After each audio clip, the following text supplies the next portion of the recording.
And ఈరోజు మనము చాలా ఈజీగా చాలా రుచిగా డాబా స్టైల్ ఎగ్ బుజ్జి ఎలా రెడీ చేసుకోవాలో చూద్దాము. టేస్ట్ అయితే అద్దిరిపోతుందండి. ముందుగా దీనికి కావాల్సిన పదార్థాలన్నీ ఇలా రెడీ చేసుకుని పెట్టుకుందాము.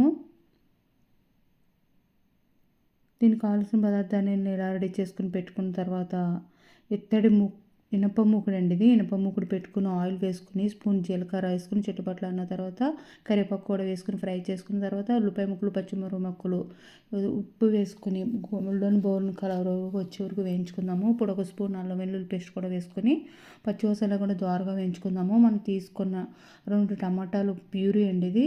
టమాటా ప్యూరీ కూడా వేసుకుని పైకి ఆయిల్ తేలి వరకు ఫ్రై చేసుకున్న తర్వాత అందులో అర స్పూన్ పసుపు, స్పూను కారం కూడా వేసుకుని కలుపుకున్న తర్వాత అర స్పూన్ జీలకర్ర పొడి, స్పూన్ ధనియాల పొడి కూడా వేసుకుని వేయించుకున్న తర్వాత దీన్ని తీసుకుని పక్కన పెట్టుకుందామండి. ఇప్పుడు మనము ఇదే ఇనప మూకుట్లో కొద్దిగా ఆయిల్ వేసుకొని 3 ఎగ్స్ను ఫ్రై చేసుకుందామండి. బాగా విడిపోయే వరకు బాగా ఫ్రై చేసుకుందాము. పొడి పొడిగా వచ్చే వరకు ఈ ఎగ్ను ఫ్రై చేసుకుందాము.